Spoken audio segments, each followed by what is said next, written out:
Welcome to the Pivot Experience podcast, where leadership transformation isn't just a concept, it's a journey we take together. This is where real leaders share real stories about the moments that changed everything. In each episode, we dive deep into the pivotal experiences that transformed good leaders into great ones.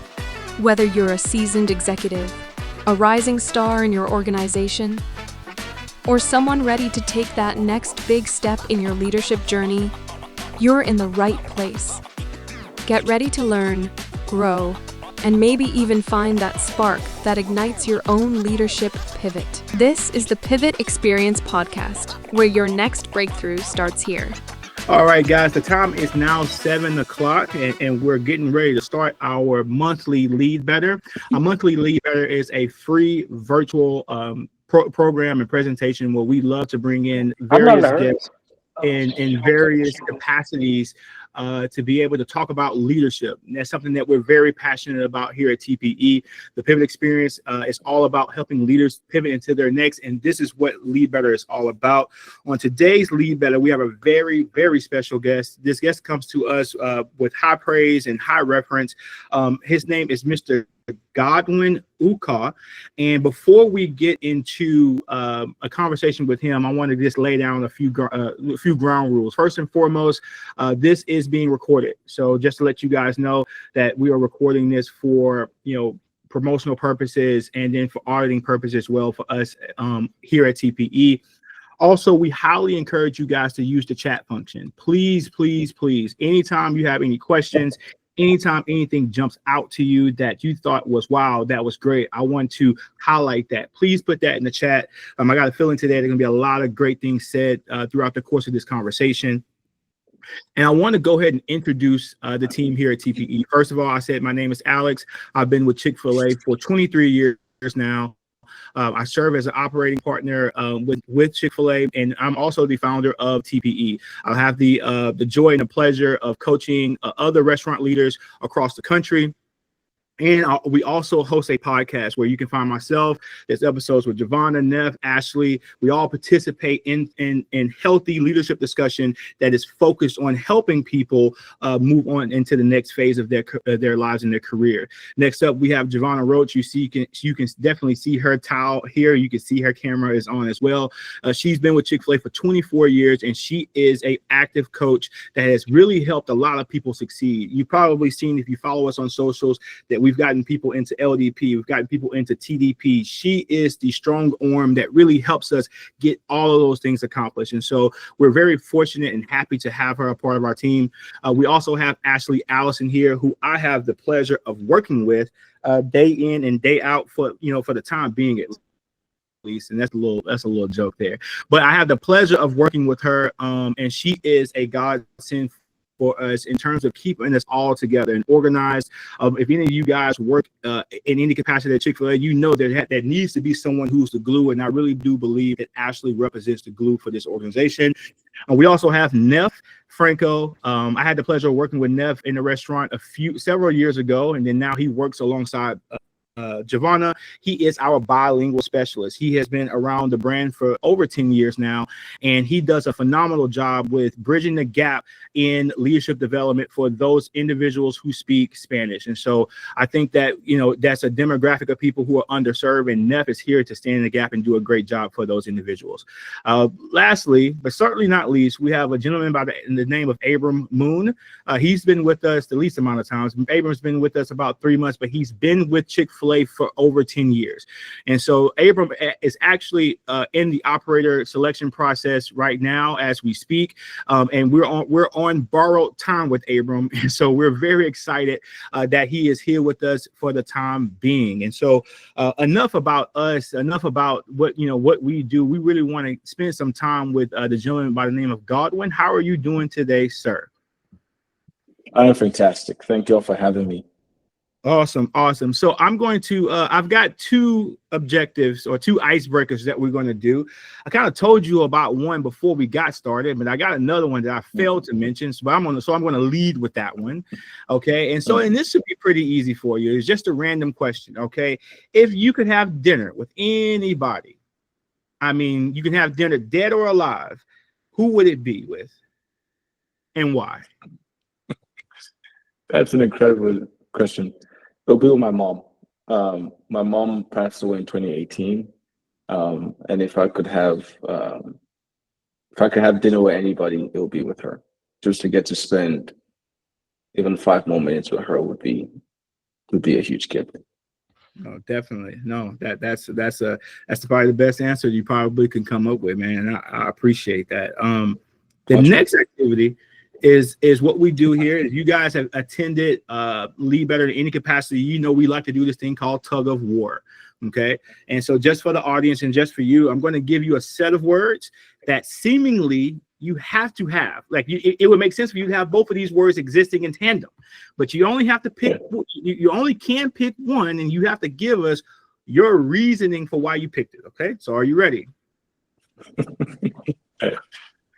Yep. All right. First set of words is relationships or results. Usually I say both, and I'll tell you why in the future. But if I had to pick between those two, I would go relationship.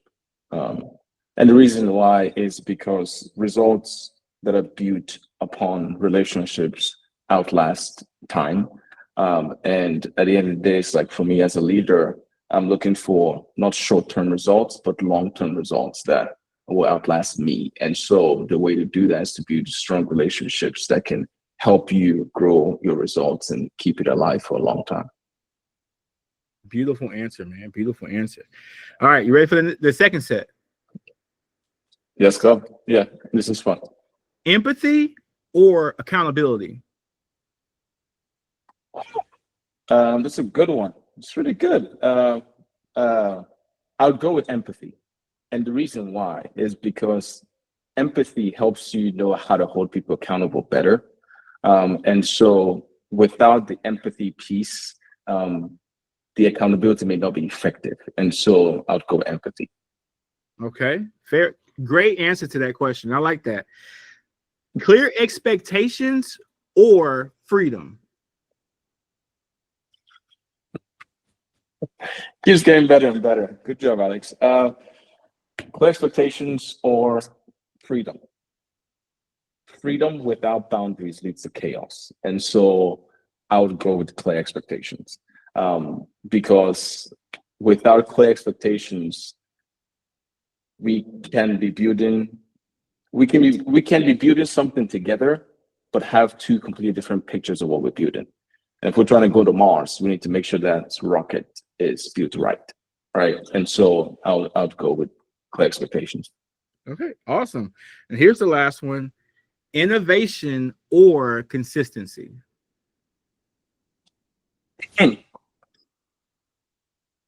Where did you get all this from? This is great.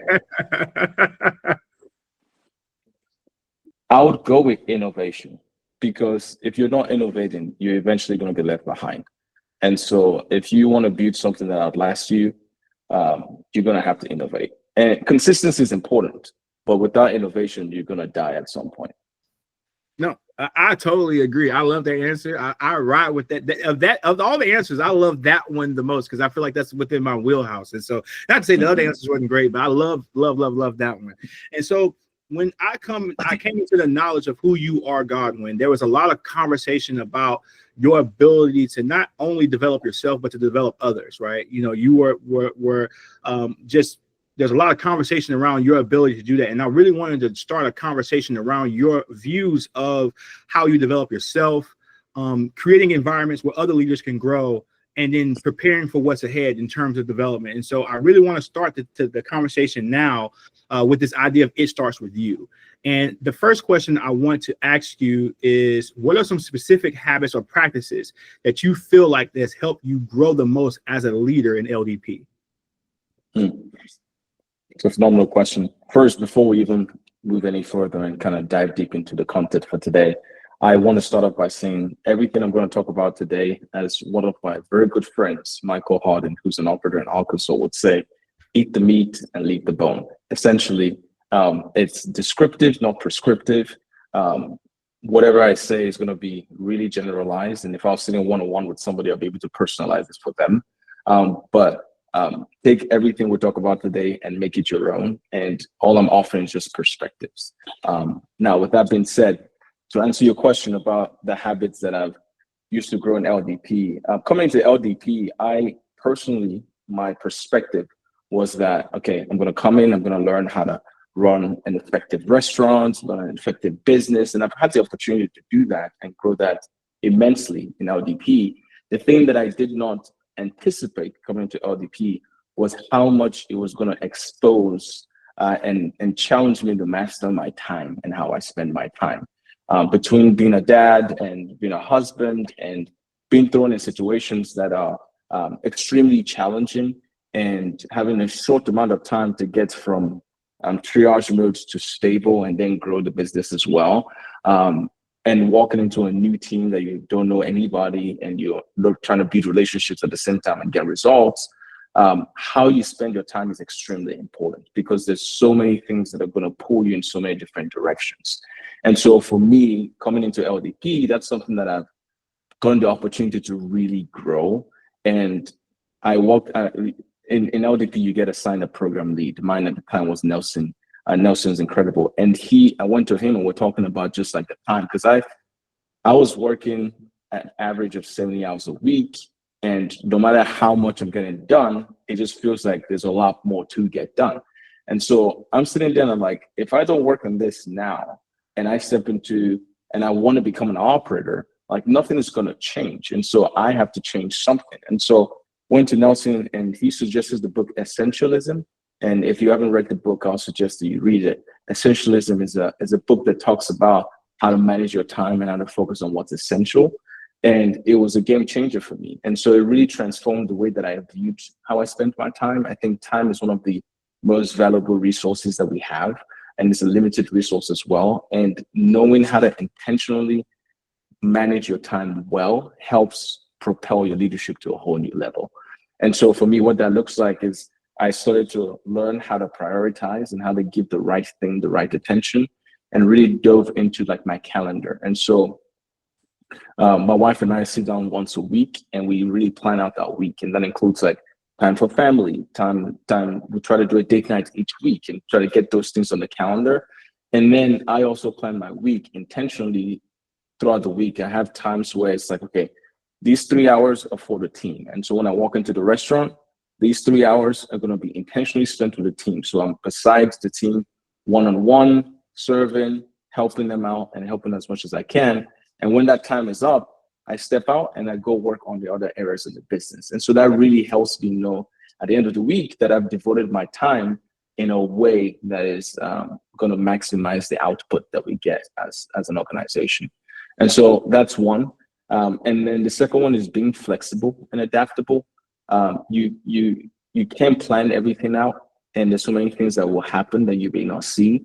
Amy Odie calls it intentional imbalance. In her words, she would say, like, people talk about work-life balance all the time, and it's like the reality is you can't have those two things balanced. What you need to do is have intentional imbalance. And so depending on the season, there's sometimes where I'm going to be working more than I am at home, and there's sometimes where the restaurant is stable enough to where now I can spend more time at home, right? And the same thing in the business. Sometimes you're leaning heavily on the people side, sometimes you're leaning on the system sides, right? And so just that intentional imbalance of being able to exist in the different seasons really helps me navigate the situations I'm in.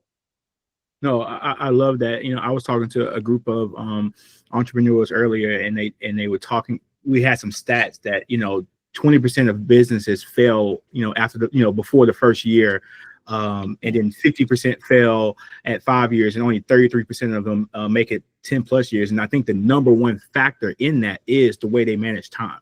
A lot of people think they want to be their own boss until they have to be their own boss and manage their own time. And then you guys in the program you guys might have a boss, but essentially you guys are out there on your own. And so it's up to you to be able to have the skills and then have the discernment and the discipline to be able to say, hey, I can't do that, but I have to do this. And so I love that answer. Abram, has his hand raised. Yes, sir. Yeah, I'd love to hear from you, Godwin. What are some maybe KPIs and things that help you know when you should be intentionally imbalanced on what specifically? Absolutely. Phenomenal question. I think as a leader, part of your responsibility is to assess the terrain, right? To figure out the season you're in and where your attention is needed. And part of that includes making intentional time to assess the business, working in the business versus on the business, right? And so if you're only working in the business, you're never going to be able to scale and grow the business, right? And so there has to be that balance between working in the business and on the business. And part of working on the business is creating some space to where you can think about where are we going, and what's the distance between those two things, right? And then in doing that, you start to assess and figure out, okay, if we're gonna, let's say the goal is to, for example, grow leadership by 10%. If we're gonna grow leadership by 10% and get 5 more leaders before the end of the year, where are we now? And it's like, hey, I don't have anybody on the bench that's coming up. Okay, how can we invest in that, right? And if that's the priority for your restaurant or your business, then you start to focus on, okay, how can I do that? And that may be where your attention goes to in that season, right? Or, for example, you have your parent and you have a 16-year-old who's about to graduate, right? In that season, that might be the most important thing for you, is to be present for prom, be present for graduation, be present for college applications, right? And as a result, like in that season, you may sacrifice a little bit on the business side, maybe 10 hours less or 5 hours less, right? So you can be there for that season. And when that season is over, then you can pivot again. And so, does that answer your question, Abram? Oh, absolutely. Thank you so much. Thank you. Great question. Yeah, no, awesome question. And I think what I'm hearing from you is you've grown to a place of maturity where you can take a step back and reflect. And I want to say, like, most people probably have some level of difficulty pausing and reflecting. So if I'm that leader who is trying to navigate that, what are some ways, or what are some like practical like tips that you can give to get me in a position to where I'm regularly reflecting on what did I do well today? Where do I need to improve? How can I add more value to my organization? What type of mechanisms got you to a place where you're comfortable doing that? Rhythm is important. I think that human will is very strong, but a lot of times it's not strong enough, right? And if you're just going based off like will, I'm gonna cross the gates and gonna put in the effort, there's gonna be times where that's not sustainable or that's not enough. And so I would highly suggest always having a rhythm to things that you do. So if you want to have time to reflect, put a rhythm to it. Whatever it is, that's the lowest hanging fruit the lowest bar you can maintain and be consistent with, create that. So let's say once every 6 months, you have it on your calendar, this is my reflection day, right? And I'm going to take 3 hours out of this day, once every 6 months, and I'm going to sit down and reflect. Or you break it down to a quarter. If you can keep up a month, that's great. Find the rhythm that works for you that you can maintain, and then grow that over time. And so this year, maybe you have 2 sessions during the year every 6 months. Next year, we'll make it 3 sessions, right? And grow it over time. The more we can train ourselves to make things second nature and then become habits, and then from habits become a lifestyle, the better we're going to be able to do and achieve those things that don't come natural to us. No, I love that. I think that's very practical. Start with small bites and then work your way up to being able to do it more frequently. And so now I want to kind of shift gears in terms of us talking about building a leadership culture. And you kind of touched on this a little bit in your example when you're answering Abram, but we want to talk about creating environments where leaders can grow. And so I think currently there's a climate where it's becoming increasingly more difficult to identify leaders in the workplace. I'll tell you this, not you, Godwin, but some of us are a little older. And so there might be some disconnect to the current generations that are coming into our organizations, right? And I feel for you guys who are in LDP, you guys have to do this at rapid fire. Like, you have to jump into a situation and identify leadership quickly. So what are some of the things that you have done or you've seen done well for leaders like yourself or leaders can implement in terms of identifying talent in their restaurants or organizations? That's a phenomenal question. I get questions like that a lot, and how I always start the conversation is to give a couple of disclaimers. So I'm gonna give 3 disclaimers. Disclaimer number 1 is you can take a horse to water, but you can't force it to drink. That's important, right? I can get on the horse and saddle it and run around the old town road, but it's and then run around the farm with that horse and get it exhausted and tired to the point that almost fainting. Take it to the water, and I still can't force it to drink. I could put salt in the hay so that when it eats it, it's dehydrated. Take it to the water, and I still can't force it to drink. So that's important to know. Second disclaimer is growth, right? A lot of times when people think about growth, they think about the person that goes from a 2 to a 10, and it's like, oh, let's celebrate that. Let's get excited for that. Somebody who you can take from a 2 to a 2.1 is still growth. If I have a team member who walks in every day, they don't have the name tag on, and I talk to them and say, hey, what's your name tag? Don't forget, that's part of your uniform. Let's make sure we have it next time. And I come back and I have to repeat myself again. And I come back the 3rd day and they finally have the name tag. That is a huge win and should be celebrated, right? Because that's growth. That person just went from a 2 to a 2.1, right? I think a lot of times we miss the little growths and we only celebrate the big growth. So growth is growth. That's the second disclaimer. The third one is the bucket and the basket analogy that I use. So I personally, when it comes to time, I don't like wasting my time. And this is just me personally. And so whenever I put in effort, I want to maximize the ROI and the result that I get from the effort I'm putting in. And so part of that is if I'm going to invest in somebody, I want to make sure that the investment I put it in is yielding the growth that in their life, right, that's equal to the amount of investment I'm putting in. And so if I take a bucket of water and I pour it in a basket, how much water do I keep? 0, right? Because all that water is going to pour out. And so instead, I'm going to focus my attention and my efforts trying to mold that basket into a bucket first before I even start pouring water in it. Because when I start pouring water in it, I want them to retain as much water as possible. And so that's the third disclaimer is that person a basket or are they a bucket? And if they're not a bucket yet, there's no sense in pouring all that water and energy into it. Focus your time on helping them become a bucket, right? And so those are the 3 disclaimers I give. Now, with that being said, the simplest, okay. So I'm a, it might be a South Texas thing. I'm a little slow, right? I need you to kind of backtrack a little bit, and this might be for me, it might not be for the audience, okay? Because I think you kind of skim past that whole like make them into a bucket, like transform the basket to a bucket. Because in my brain, that's pouring into him. So can you maybe specify what you mean? Again, my peers might got it, and I just might be the only one that's kind of stuck. Because the analogy is fire, right? Like I love how you're putting that out there.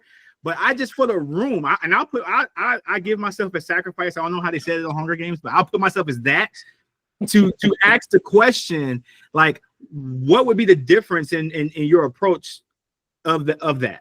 Alex, it's funny that you're asking him that because I literally was about to raise my hand and say, so how do you turn it from a basket to a bucket? I need to know that before you get to the next step. You got to go to basket weaving school. That's Okay, I'm fun. ready for this, Godwin, though. You better have some real good stuff on this basket bucket. I love it. So here's an example.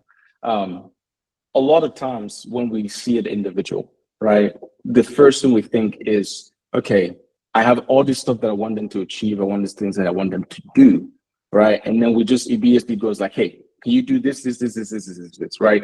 And there's a lot of times where that person has never done that before. They're not equipped to carry out that responsibility. But most times people aren't going to say no. They're going to say yes to it and they're going to receive it. And then when they don't fulfill the picture we have in our head, we get disappointed. So how do you change a basket to a bucket? You start off by giving little responsibilities, right?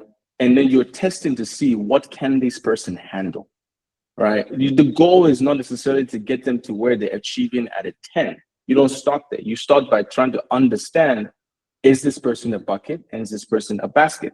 And so really you're studying that person, you're studying their personality, you're studying how much stress they can handle, you're studying how much they can carry before they tear or before they rip. How much responsibility can they own? Who are they when their back is against the wall and everything is not working out? Because that's when people's true personality shows up, right? And so you're really studying to figure out who that person is and where they are in the leadership journey. And then you start to mold them and give them that character little by little. So you teach them patience, you teach them understanding, you teach them how to lead and how to handle responsibility. And over time, they get to the point where they're a bucket. And then now you can say, I have $1 million and I would like for you to grow this business to 2, right? Now they're ready to handle that. But if you start off with that, they might fake it till they make it, but they're not equipped to handle that responsibility. Does that make sense? So would it be safe to say, and I'm hopefully I'm not oversimplifying this, that you probably view 99.9% of the people you deal with as baskets until they are proven to be a bucket? Oh, that's a really good thought. You probably view 99% of the people as baskets until. So if the mistake that I would make if I say yes to that statement is to go into the situation assuming I know the answer, right? There's a level of curiosity and there's a level of discovery that you go into with every individual that you're developing, right? And with that comes the time that you need to really profile that person and figure out like, who is this person? So they might already be a bucket, right? And if they show me their bucket, then at this point, I'm just giving you a responsibility and I'm really challenging you and celebrating you as you grow. And they may be a basket. And at that point, I'm going to work to get them to be a bucket first before I even start pouring a lot more responsibility to that person. Okay, I think it answers that for me. And I apologize for derailing you from your original No, answer. you're good. And so if Javonna, did you have anything to add to that possibly? Well, and what I was thinking about, and maybe Godwin, we can speak Chick-fil-A here, just because I'm sure that most people on this call are Chick-fil-A, is we look at a team member who can bag and, do drinks and, push out food and, run front counter or all the positions. They get really great at just running a position on their own. And we assume that now they're a bucket because they have learned those basic skills and they can do it during a peak hour. And so that's where I think we struggle because, and I know this because I started at Chick-fil-A 24 years ago, and that was literally how it was won, but it was also a cook up front mall that did, like, on our busiest day, 1 year we did $5,000. And so it was just very different. But we look at a team member like that and we think, oh, they can lead because they can do it themselves. So they can teach everybody else how to do it. And so I think that, whoa, it's reverbing a little bit.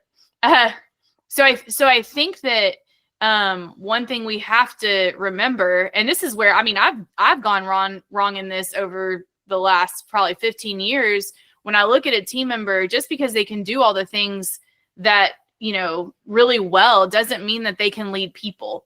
And so kind of starting off with those basic leadership principles with the leader before we're like, hey, you're really great at all these things. Now I'm going to have you lead front counter during a $5,000 hour. And then they fail and they're like, I can't do this, which might not really be the case, but we didn't set them up. We didn't give them the tools, training, and support to be able to do the job. We just threw them in there, threw them in the fire and said, well, you can do it on your own. So can't you lead 16 other people to do it?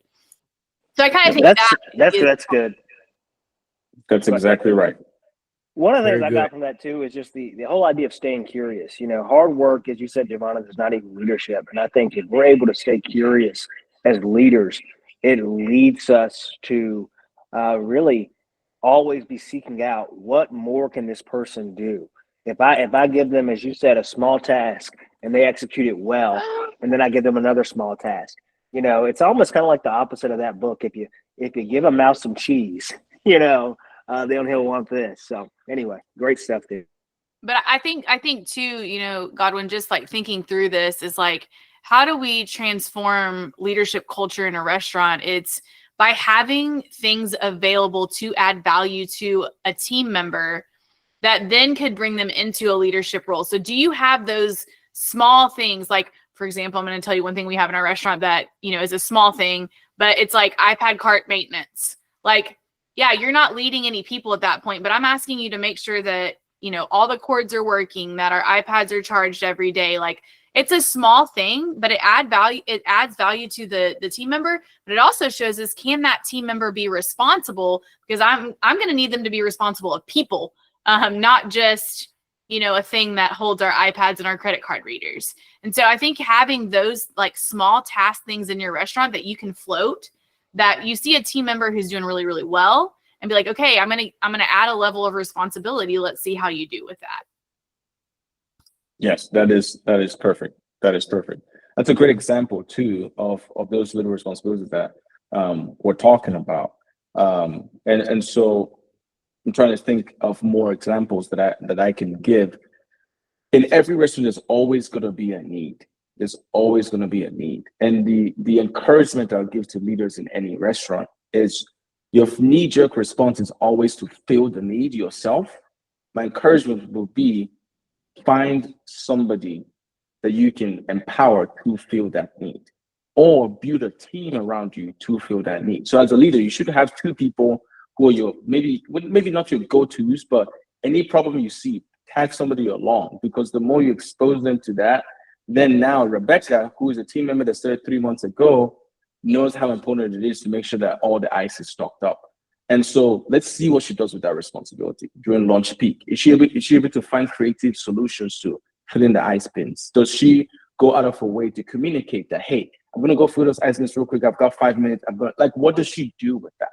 Right? That's just a small example, but it's a need, right? And so every restaurant has its own need. And the more we can get our team, one thing that I have learned, like being in the restaurant, being on the road as well, is that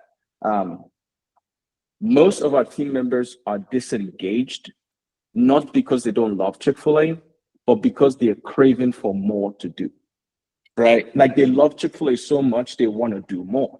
But if the only way we can get them to plug in more is for them to step into leadership, not everybody is equipped to step into that right now. In 6 months, they may be able to. In a year, they may be able to. But most of the time, we lose them in 2 months because they're disengaged. They're craving for more, right? And so we have to find a way to meet that craving through something as simple as, hey, I want you to be my hospitality go-to person.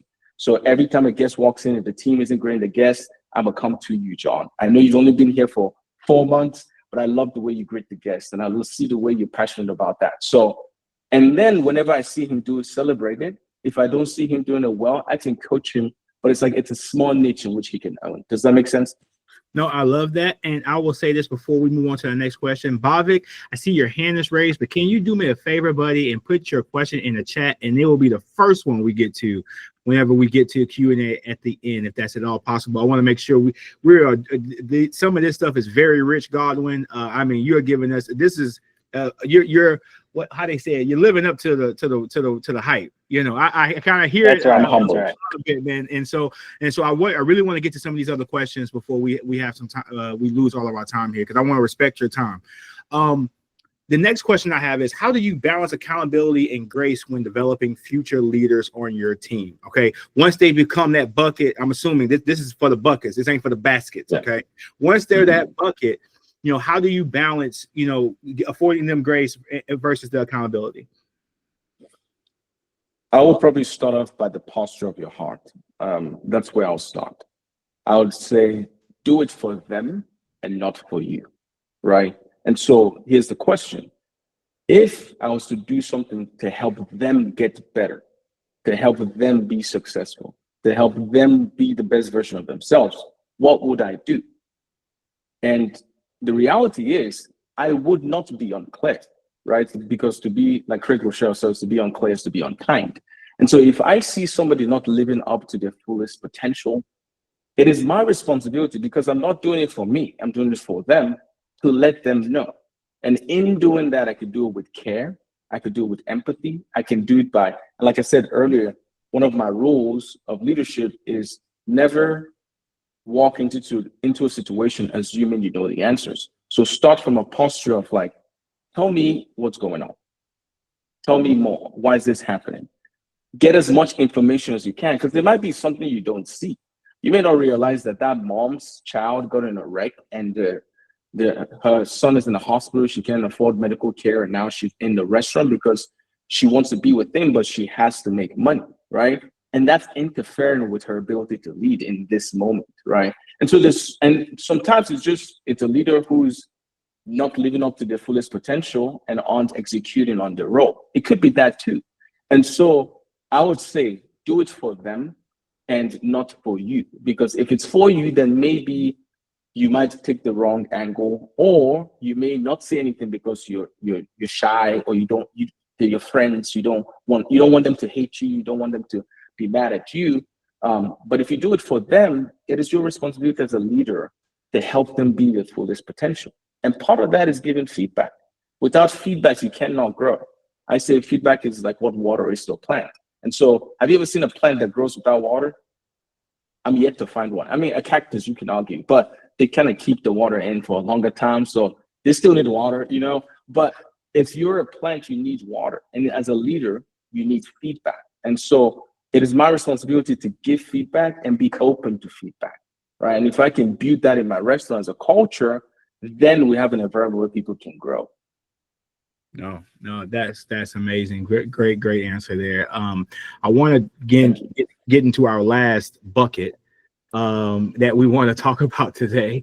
And that's the, having a next up mentality, like preparing for what's next when you're talking about leadership development. And the question I have here is like, what mindset shifts are required to stay prepared for what's next, even when it's uncertain? Yeah. I think uncertainty is a very different period. As Chick-fil-A, we experienced that during COVID. As a shared experience across the board for all Chick-fil-A's was during COVID.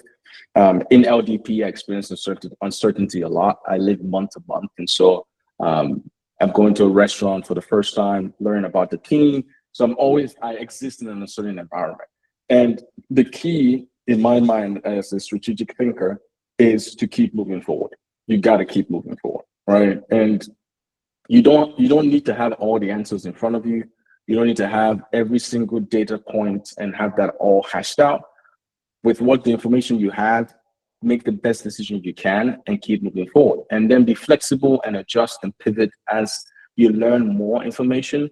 But how to move forward and prepare for what's next in uncertainty is to keep moving forward. Now, in a normal, not uncertain period, I would encourage, again, back to that routine and that rhythm, to have a rhythm for thinking about the future, for thinking ahead. And whether that's a 3-month time frame, 1-month time frame, as a leader, you have to prepare for what's coming, right? And part of that is just taking the time to work on the business versus in the business, right? And so encouraging to, one of the things that I'm reading a book right now, it's called Built to Last. And one of the things they talk about is the difference between a clock builder and a time teller. A time teller can tell the time. You ask them, hey, what's the time? They tell you 5 o'clock, 5 p.m., 5:02. But a clock builder builds a clock that can tell time forever, right? And so essentially, we're all not going to be here in the next 100 years, right? Maybe you will, Alex. I don't know. But I know there's a lot of us that won't be here past 100 years. And so how do we build a clock that even when we're gone can continue to tell time? And the only way you do that is to create a space where you can think about the future and figure out because the biggest test for a leader is, if I pull you out of the system you're in, does the whole thing crash? And if it crashes, you failed. As a leader, you want to build people who in your absence can lead and execute at a high level and continue on the mission that you're pursuing, if that makes sense. No, that makes perfect sense. There's a phrase that I use in the business: no muddy footprints. When you are the leader that's either moving on, and the next question might be a little redundant, but I think you kind of touched on it a little bit. But when as Roderick, the guy that you're working with, the thing I kept saying to him, and I kept saying to the people who are coming behind him: no muddy footprints. The day Roderick leaves, we shouldn't miss a beat. in the restaurant. Everything should flow and go as if, you know, he handed the baton off smoothly, you know. And I think that's the perfect illustration of what you're saying. It's like, you know, they make a big deal when the baton is fumbled and when it falls on the ground. Like you see the spectacle that is. But if we do a good job of making sure there's no holes, then we're in good shape. And that, like I said, that segues us into the next question. But before, is that Jim Collins, Built to Last? Yes, it is. It is. It's a great. They talked about that he spoke on that maybe 10 years ago at seminar. I think it was called Seminar, and I remember they talk about that building the clock being a time teller. So that goes to show certain principles just last the test of time. So absolutely. But you already spoke to this, but I want you to maybe speak more definitively to it. You know, how can a leader be proactive about succession and legacy building regardless of their current role? Because I would say there's a few people on the line. I could count for sure 2, maybe and a third on the line that are maybe looking to, you know, have a succession happen in their restaurant. And so maybe you can speak to those things for those individuals to kind of, you know, give them some guidance on what to do there.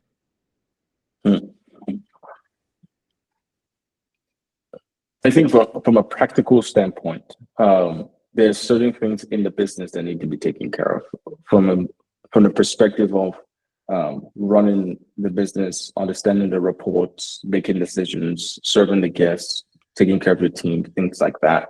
And then there's also the part of building culture and making sure that you transition in a way that the team is able to continue to navigate the uncertainty or the situations that come up. And so my encouragement would be, when it comes to practical side, teach everything you know.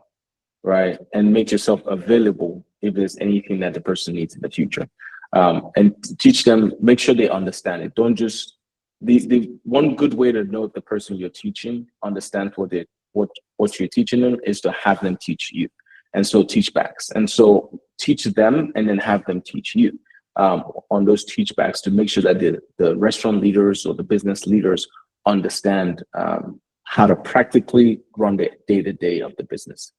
On the other side, when it comes to the mission and the values, bring them along in as many decisions as possible. So that way they can understand the framework of thinking, and they can start to make decisions on their own.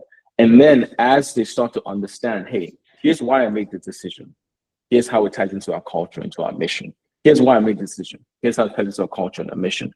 And then eventually start getting them to make those decisions and offer feedback. Right, and celebrate when you see that it's good. Celebrate when you see, you say, "Hey, I would have done this differently." The biggest thing is coaching, right? You got to coach, you got to teach, your goal is to leave that situation empty. And they're going to do things differently from you because they're a different individual. And you have to figure out, like, is this different or is this against the value and the mission of what we're trying to do? Because a lot of times, just because it's different doesn't mean it's bad. It's just a different way of looking at things or doing things. No, I love that answer, and I wanted to say I think I'm full. I don't think you're quite empty, but I think you've done a great job of facilitating a wonderful conversation. I appreciate you came well prepared for the questions that we have today. And so now we're going to open up the floor for Q&A for anybody who wants to ask Godwin any questions about the content that was shared today or anything else. I don't know if we have anything in the chat, Neff, if you want to take that on. I don't think we have any direct questions in the chat. I know Bhavik had a question, Mr. Davey, but at this time, either we could put the questions in the chat or you can unmute yourself and ask the question directly. Thank you for the conversation, Alex. I enjoyed it. Man, this was what my pastor would say, was it caviar on a cracker? This was incredible. Like this was rich, a very healthy conversation. I loved the level of like high level conversation that we had, but I'm Bhavik, how you doing, my man? You're on mute, by the way. I'm doing good, Alex. How are you? I'm great. Can't complain. You be staying safe out there in New Orleans? No, man, I'm in Georgia right now, visiting my family and everything. Oh, okay. Oh, yeah. Cool, nice. Hey, can Godwin, I appreciate you, man. Really good spirit. Like I really felt good presence right here and everything. I love what you had to say. Share, I appreciate that. My question is like, how do you get people to buy into your vision? Like, Hmm. you can tell your team like, hey, these are your expectations, but how do you get them to buy in? Hmm. Hey, That's the question, this might be a whole nother session, Bobby. Buckle up, baby. This might take care of all the Q&A. Go ahead, guys. Hmm. So there's different ways to go about it, and there's different angles to kind of go. But I'll kind of talk through. People don't buy into people they don't trust, right? So let's start there. If you gotta win over the trust of the people that you lead. And how do you do that? It doesn't happen in one day. It happens over time. Because sometimes people may not buy into your vision, but they might buy into you, right? And whether it is whichever one comes first, the chicken or the egg, right? It's that kind of question. The bottom line is you want them to buy in. So I would encourage spending time making sure that you get the trust of your team, and they know that if no matter what the situation is, like we can trust that Bhavik has our best interest at heart. Bhavik wants us to succeed. Like he's in our corner. He wants the best for us. And then if they have that, then it opens the door to where you can start having that conversation, right? And then the second thing I would say is that there's no such thing as over communication. You got to communicate it and then communicate it again and then communicate it again and then communicate it again and then communicate. And when you think you've talked about it enough, you got to talk about it a little bit more, right? And then try to find a way for them to communicate it back in their own language, right? Because a lot of times we think we're talking to each other, but really we're just doing this because the person we're speaking to is just speaking a different language or they don't understand what we're saying. And if we don't give them the chance to say, what did you hear? And have them say back and like, oh, okay, yeah, that's not what I meant, right? Here's what I mean, right? If they don't understand it enough to where they can explain it to a 5-year-old, then they don't really get it, right? And then the third thing I'll say is find a way to align their mission and values, whatever that is. I'm here to make money. Okay, well, if you want to make more money, here's how this ties into that, right? I'm here because my parents asked me to work. Okay, if your parents asked you to work, here's how this ties into that. What do you want to go in your future? You want to become a medical doctor? Okay, did you know that Chick-fil-A can help you become a better medical doctor because of this, right? And so whatever that vision is, try to find a way to get them to make it fit into their picture of what their future or their life is. Okay, so give them a why behind it as well as what their purpose is in life as well, correct? Absolutely. And that's going to be That's different for everybody. right. That's beautiful the way you said it. I think also First too, question. Bobik, is make sure that when you're like the hiring process is so important. I don't know if you've ever heard this before, but like interviewing should be one of the most expensive things that you do. I don't think we do that well at Chick-fil-A. I think we're kind of like, who can do it that does not have to work front counter? And like, do you have an hour that you can like fill in for interviewing? But make sure that your questions in the interviews that you do with you to find your team members and or your leaders, they align with your values, mission, and vision. And if they don't, then that's something for you to kind of figure out is like, we shouldn't have to, like, ultimately we're in the service industry, right? Well, if we can't find out in the interview process that this person likes to serve others, they probably aren't going to work out. And so you're going to have a really hard time motivating that individual to serve people if that's just not kind of part of their DNA. And so I also tell people when they ask that question, it's like, do you have the right people? Because somebody can trust me, but if they still don't want to smile and serve guests, there's not, I mean, it's like kind of the same thing you said. I use that phrase too, like you can lead a horse to water, but you can't make him drink. Like I've had some really great employees who love and trust me and like want to be a part of the team, but they don't want to smile and serve guests. And so I'm doing them a disservice by keeping them on my team if that's just not what they want to do. So I think that kind of is the start of that, is making sure that you have the right people on your team, and leadership wise, making sure that your leaders are 100% bought into what your mission, your values, your purpose statement are, because if they're not, then you're going to have a disjointed team and culture's not going to be great. And I'll just add one last thing to that. I think Javonna's and Godwin's answers were 100% correct. But I think the thing that you really got to think about is what form or system do you have to accompany these big level thoughts, right? I think like the point number 2 that Godwin said about the communicate. Well, and what form are you communicating? What medium are you communicating to your team through? Like, as our businesses get more complex, as we add more people to it, you know, some of our teams are 70, 80 to 100 people. You might think just putting it in the group chat is enough. You might think saying it on shift is enough. You might think sending an email blast is enough. I would encourage you or challenge you to say, well, from the newest person on your team to the oldest person on your, not oldest, but most tenured person on your team, how much face time have you had with those individuals and everybody in between in terms of communicating to them what your vision and values are? Sometimes do you think that we have it posted on the door, that's good enough? Or we have it laminated, that's good enough? I'll give you something practical. Again, this is, you take it for what you want. Like, I think the intentionally scheduling one-on-ones with people on your team, particularly the new people, is critical in answering the question that you have. Like, get with your, again, this is not instruction. This is just suggestion.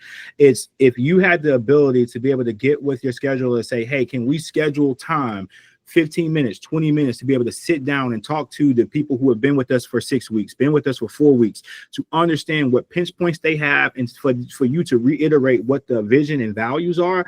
I think that's going to pay huge dividends in you being able to understand and fully know that person knows what the expectation is from a values and from a value standpoint. I think that's critical, because I think a lot of times, well, I said it when I was leading. Well, that person was on drinks and they was getting swamped and they probably didn't hear you. Oh, I sent it in the email. Well, how many people are really checking the emails? I put it in a group chat.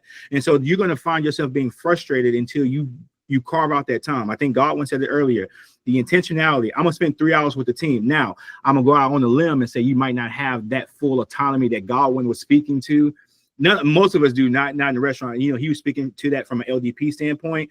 But what ways can you do to leverage that? Hey, I'm scheduled at 2. I'm gonna come in to see if it's okay if I come in at 1:30 to connect with a team member, and I'm gonna do that for a week. And I'm gonna make sure that I'm, there's low-lying fruit with this person or that person. So I want you to think about the practicality of how you implement the things that Javonna and Godwin says. Like, and so, because when you go into the restaurant on Monday, you're gonna think, I just need to say it more, which may be true. But how intentional are you in delivering that message? I think is going to be as crucial as the communication as well. Well, with communication, Alex, I think I've shared this. I can probably put it in the chat. I just need to define where I have texted it to multiple people. But like, communication is only effective as the medium that you're using for communication. So like a text message, which I would say like is a Slack message or GroupMe or whatever like platform you use, is only like, I want to say 10% effective. And so, but that's the kind of communication that we do 24/7. And we say, we've put that in the chat.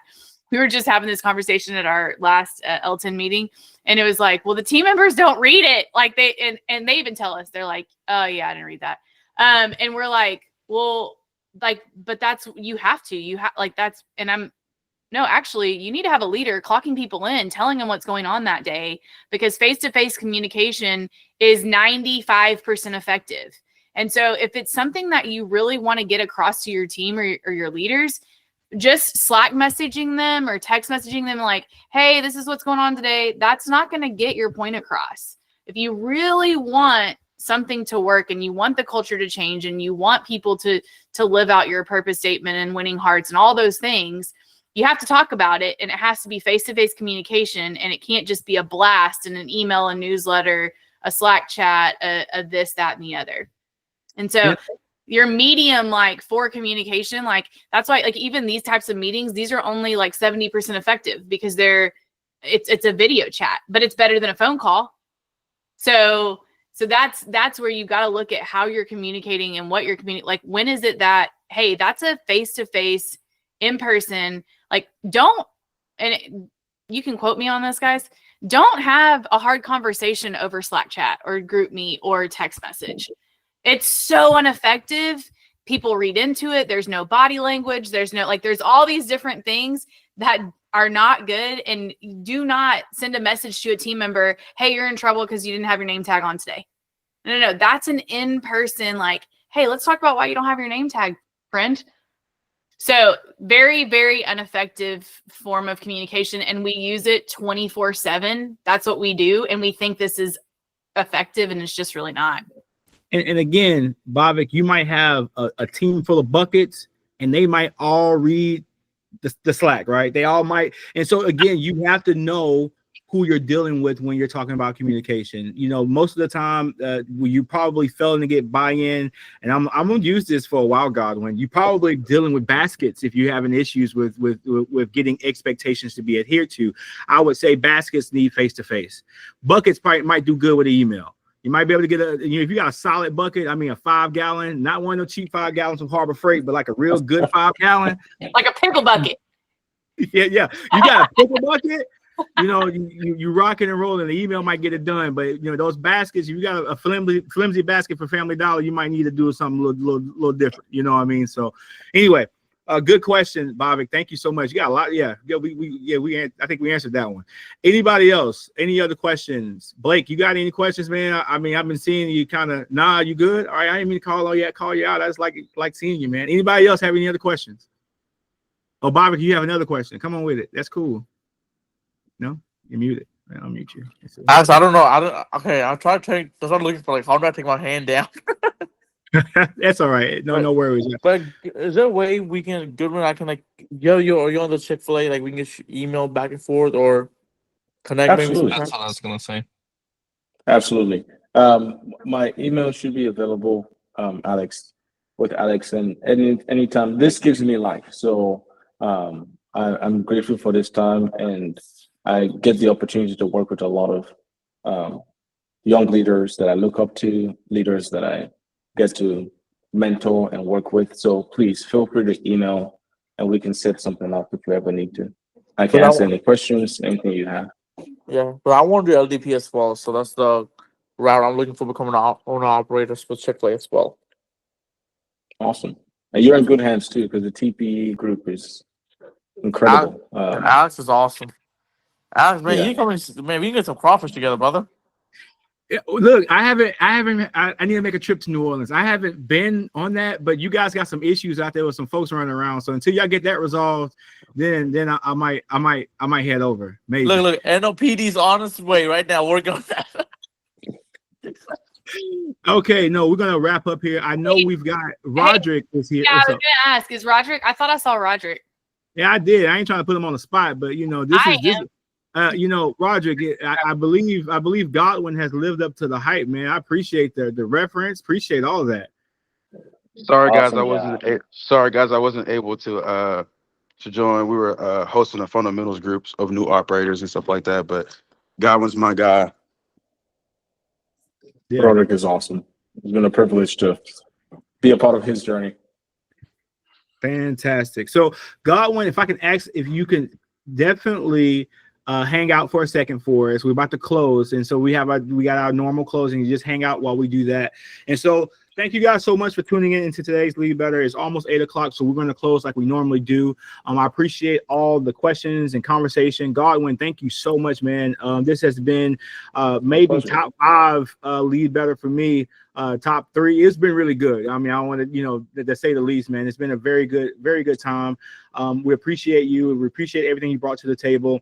And for those of you who are on the line, who is interested in continuing on a conversation with us, TPE, Godwin has already said, man, you're in good hands. The TPE group is awesome. He said it. He just said it 30 seconds ago. I'm just repeating it.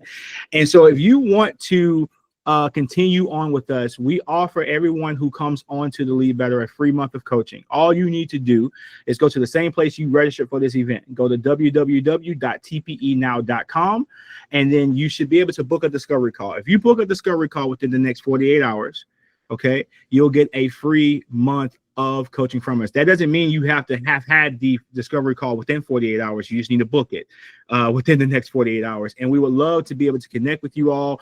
Again, we've gotten people, some of you guys have goals of becoming operators, getting into LDP or getting into TDP.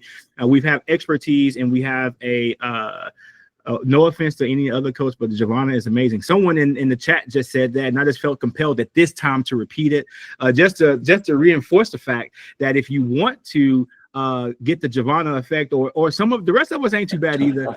And if you want any of that, then please head over to tpenow.com and register for that discovery call, and we will get you guys set up. And if there's nothing else, guys, thank you guys so much for tuning in, and have a blessed night. And Godwin, hang tight. Thank you so much. Well, my pleasure, man. Thank you guys. Y'all have a good night. All right, Bobbick, man. You take care now. Yes, sir. We'll do. And Javon, sorry, not Javon. I look forward to working with all y'all soon. Okay. Absolutely. Hey, man, I look forward to it too, Bobbick. I got you. All right. Thank you, guys. All right, man. Take care. Bye. Bye. Godwin, really quick, I have a question. Yes, sir. So where can I get your email at? So I actually start the program June the 2nd. So in a week. So if I would Welcome able to to the get that, family. I'd love to come. Thank you. Absolutely, Blake. Do you have CFA home access, right? Yes, sir. You can look me up, Godwin Ukaa, and then my Okay. number will be there. My email will be there as well. All right, cool. Thank you, Does that guys. work? Thank you so much. Blake, Yeah. who did it? Camry Banks is going to be in that class too, and you need to catch Okay. up with him. He's going to be he's going into TDP, but y'all will meet together. So Cool. I reached awesome. out and emailed everyone, so he's in my email actually. Okay, yeah, he's a cool guy. Thank you. Yes, My thank pleasure. you. Congratulations, Blake. Thank you, sir. Congrats, man. Yeah. Pleasure. Thank you. Hey guys, what's up? It's your friend, Pastor John R. Adolph from the Antioch Church in Beaumont, Texas. And I just want to slip this in right quick so you'll never forget. It's all about progress over perfection here at TPE. Tap into the Pivot Experience where we help young, hungry entrepreneurs move on to the next step.